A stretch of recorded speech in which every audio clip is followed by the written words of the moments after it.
नमस्कार मंडळी, आज आपण एका अद्भुत आकाशीय घटनेविषयी जाणून घेणार आहोत। ती घटना म्हणजे खग्रास चंद्रग्रहण। 7 सप्टेंबरच्या रात्री ते 8 सप्टेंबरच्या पहाटेपर्यंत हे चंद्रग्रहण होणार आहे।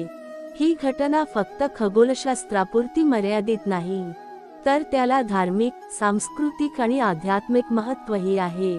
ग्रहण हे नुसते पाहण्याचे नव्हे तर श्रद्धेने अनुभवण्याचे असते, कारण या काळात विश्वातील अदृश्य शक्ती जागृत होतात। म्हणून आज आपण जाणून घेऊ, ग्रहणाचा वेध कधी सुरू होईल, गर्भवती महिलांनी कोणते नियम पाळावेत, सूतककाळ म्हणजे काय आणि ग्रहणानंतरचा मोक्षकाळ काय असतो, ही सगळी माहिती एकत्र घेऊन आपण या स्क्रिप्टमध्ये डोकावूया। ग्रहण म्हणजे नेमकं काय? चंद्र पृथ्वीच्या सावलीत आल्यावर चंद्रग्रहण होते।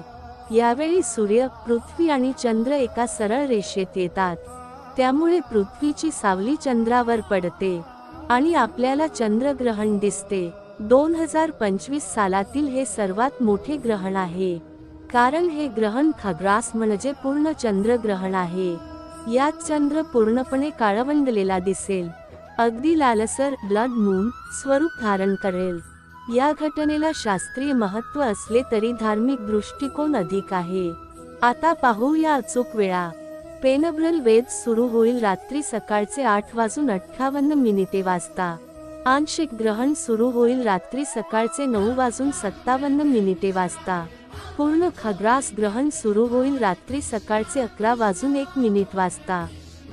हा टप्पा सर्वात महत्त्वाचा आहे, कारण तेव्हा चंद्र पूर्णपणे आच्छादित होईल। हे खग्रास टप्पे दुपारचे 12:22 वाजेपर्यंत चालतील, म्हणजे तब्बल 82 मिनिटे चंद्र संपूर्ण झाकलेला असेल। नंतर हळूहळू चंद्र बाहेर पडू लागेल। ग्रहणाचा शेवट रात्रीचा 1:26 वाजता होईल। भारतातील बहुतांश भागातून हे ग्रहण दिसणार आहे, म्हणून लोकांची उत्सुकता फार मोठी आहे। पण फक्त पाहणे नाही तर त्याचे नियम पाळणेही आवश्यक आहे, विशेषतः गर्भवती महिलांसाठी। सूतककाळ काय असतो? आता आपण बोलूया सूतककाळाबद्दल। ग्रहण सुरू होण्याच्या आधी 9 तासांचा काळ सूतक मानला जातो। यावेळी कोणतेही शुभकार्य करणे टाळले जाते। पूजा, अन्नग्रहण, नवे काम सुरू करणे हे निषिद्ध असते। यावेळी मंत्रजप, ध्यान, नामस्मरण मात्र अत्यंत पुण्यदायी ठरते। 7 सप्टेंबर दुपारचे 12:57 वाजता सूतककाळ सुरू होईल। हा सूतक संपूर्ण भारतात लागू असेल, कारण ग्रहण भारतात दिसणार आहे। सूतककाळ संपतो ग्रहण संपल्यावर, म्हणजे 8 सप्टेंबर पहाटे रात्रीचा 1:26 वाजता। या काळात लोक फक्त भक्तिमय कार्यच करतात, वाचन, स्तोत्रपठण, रामनाम, हरिनाम यांचा जप करतात। सूतककाळात अन्न शिजवणे टाळावे, आधीच शिजवलेले अन्नही झाकून ठेवावे। त्यात तुळशीची पाने किंवा कुशाची काडी टाकावी, कारण ग्रहणकाळातील नकारात्मक ऊर्जा अन्नावर परिणाम करू नये। हे नियम आपल्या पूर्वजांनी ठरवून दिले आहेत, म्हणून ते पाळणे आपल्यासाठी फायदेशीर असते। विशेषतः गर्भवती महिलांसाठी तर हे अधिक आवश्यक असते। गर्भवती महिलांसाठी नियम। आता पाहूया गर्भवती महिलांसाठी विशेष नियम। प्राचीन शास्त्र म्हणते ग्रहणाचा परिणाम अजून जन्माला न आलेल्या बाळावरही होतो, म्हणून सावधगिरी अत्यंत आवश्यक आहे। ग्रहणाच्या वेळी घराबाहेर जाणे टाळावे, आकाशाकडे पाहणे टाळावे, धारदार वस्तू वापरू नयेत, सुया, कात्री, सुरी यांचा वापर अजिबात करू नये, कारण याचा प्रतिकात्मक वाईट परिणाम गर्भावर होतो असे मानले जाते। ग्रहणकाळात झोपणे टाळावे, कारण या काळात मंत्रजप, ध्यान करणे श्रेयस्कर आहे।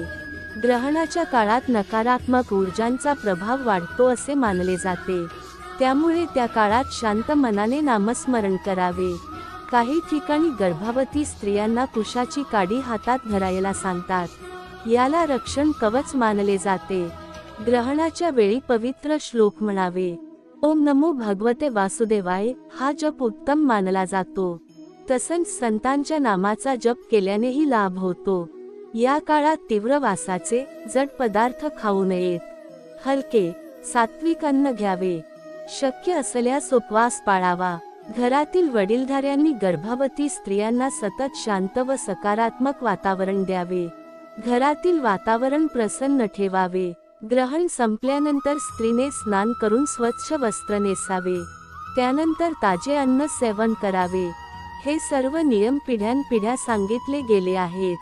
त्यामागे केवळ धार्मिक नव्हे तर मानसिक शांतीचा उद्देश आहे। त्यामुळे गर्भवती स्त्रियांना या नियमांचा विशेष फायदा होतो। आईची मानसिक अवस्था बाळावर परिणाम करते, म्हणूनच ग्रहणकाळात आईला शांती लाभावी यासाठी हे नियम आहेत। हे केवळ अंधश्रद्धा नसून विज्ञानाशी जोडलेले आहे, कारण या काळात वातावरणात चुंबकीय बदल होतात, त्यामुळे शरीर मनावर परिणाम होतो, म्हणूनच काळजी घेणे गरजेचे आहे। ग्रहण मोक्ष। आता बोलूया ग्रहण मोक्षाबद्दल। ग्रहण संपताच स्नान करणे अत्यावश्यक आहे, शक्य असल्यास गंगाजल मिसळून स्नान करावे।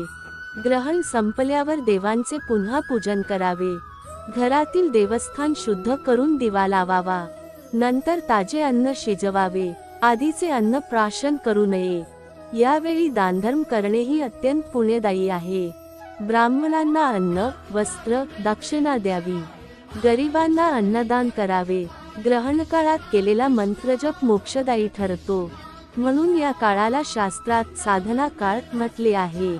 ग्रहण संपल्यानंतर साधनेचे पुण्य अधिक वाढते, म्हणूनच ग्रहण मोक्षानंतर सर्वांनी स्नान, दान आणि जप करावा।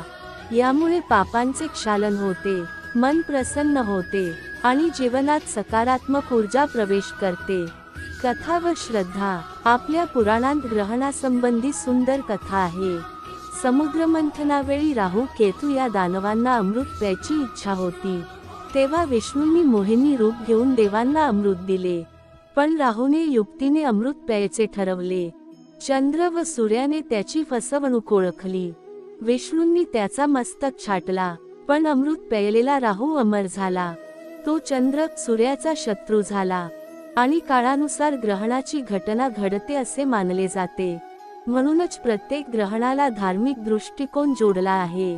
या कथेमुळे लोकांना एक संदेश मिळतो की सत्य व धर्माच्या विरोधात वागणाऱ्याला कायम शिक्षा होते। ग्रहण आपल्याला पापाच्या नाशाची आठवण करून देते, म्हणूनच या दिवशी जप तप केल्याने पुण्य वाढते असे म्हटले जाते। मंडळी, आपण पाहिलं खग्रास चंद्रग्रहणाचा वेध कधी सुरू होईल, सूतककाळ किती महत्त्वाचा आहे, गर्भवती महिलांनी कोणते नियम पाळावेत आणि ग्रहण मोक्षानंतर काय करावे। ही सर्व माहिती केवळ धार्मिक नाही, तर ती आपल्या जीवनाला शिस्त लावणारी आहे। चंद्रग्रहण आपल्याला आठवण करून देते, अंधारानंतर प्रकाश येतो, संकटानंतर सुख येते आणि नकारात्मकतेनंतर सकारात्मकता येते। म्हणूनच ग्रहण काळ हा आत्मचिंतनाचा काळ आहे। यावेळी आपण देवाचे स्मरण करावे, मनातील पाप दूर करावी आणि आयुष्य अधिक सुंदर करावे। ग्रहण ही केवळ आकाशीय घटना नाही, ती अध्यात्माशी जोडलेली अनुभूती आहे। आपण ती अनुभूती भक्तीने घ्यावी। गर्भवती महिलांनी नियम पाळावेत, सामान्य लोकांनी सूतककाळाचे भान ठेवावे आणि ग्रहण मोक्षानंतर स्नान, दान, जप करावा। असे केल्यास आयुष्य सुख, शांती व समृद्धीने भरून जाते। चंद्रग्रहण आपल्याला सांगते, अंधार तात्पुरता असतो, पण प्रकाश कायमचा असतो। ही शिकवण लक्षात ठेवा आणि ग्रहणाला भक्तिभावाने सामोरे जा। शेवटी एकच प्रार्थना, सर्वांच्या जीवनात सुख, शांती आणि आरोग्य लाभो, पापांचे अंधार नाहीसे होवोत, पुण्याचा प्रकाश प्रत्येकाच्या जीवनात झळको। हाच या ग्रहणाचा खरा संदेश आहे। म्हणून मंडळी, उद्याच्या ग्रहणाकडे केवळ आकाशीय दृष्टिकोनातून पाहू नका, त्याला धार्मिक, सांस्कृतिक आणि आध्यात्मिक रूपात अनुभवून घ्या। घराघरात जप, स्तोत्र, आरती, ध्यानाचे सूर गुंजावेत। गर्भवती मातांनी शांती, भक्ती व सुरक्षिततेने काळ व्यतीत करावा। ग्रहण मोक्षानंतर सर्वांनी स्नान करून ताजेतवाने व्हावे, ताजे अन्न शिजवून देवांना नैवेद्य दाखवावा, दानधर्म करून पितरांना संतुष्ट करावे। अशा रीतीने ग्रहणाचे पुण्य आत्मसात करावे। लक्षात ठेवा, प्रत्येक ग्रहण काहीतरी शिकवून जाते. ते शिकवते संयम, भक्ती, श्रद्धा आणि साधना. म्हणून ग्रहणाला घाबरू नका, त्याचा योग्य उपयोग करा आणि आयुष्य अधिक आनंदी बनवा. मित्रांनो, आजची माहिती तुम्हाला कशी वाटली? आवडली असेल तर जरूर शेअर करा. आणखी अशाच धार्मिक व आध्यात्मिक माहितींसाठी जोडलेले रहा. शेवटी परमेश्वराला प्रार्थना, सावे भवन्तु सुखिनः. चला, आता या पवित्र क्षणी आपण सर्वांनी नामस्मरण करूया. ओम नमो भगवते वासुदेवाय. ओम श्रीराम जय राम जय जय राम. ओम श्री स्वामी समर्थ. या मंत्रांच्या उच्चाराने वातावरण पवित्र होवो. तुमच्या आयुष्यात आनंद व समृद्धी लाभो. ग्रहणाचे अंधार नाहीसे होवोत आणि प्रकाश तुमच्या जीवनात झळको, हीच मंगल कामना. धन्यवाद. व्हिडिओ आवडल्यास लाईक सबस्क्राईब करायला विसरू नका.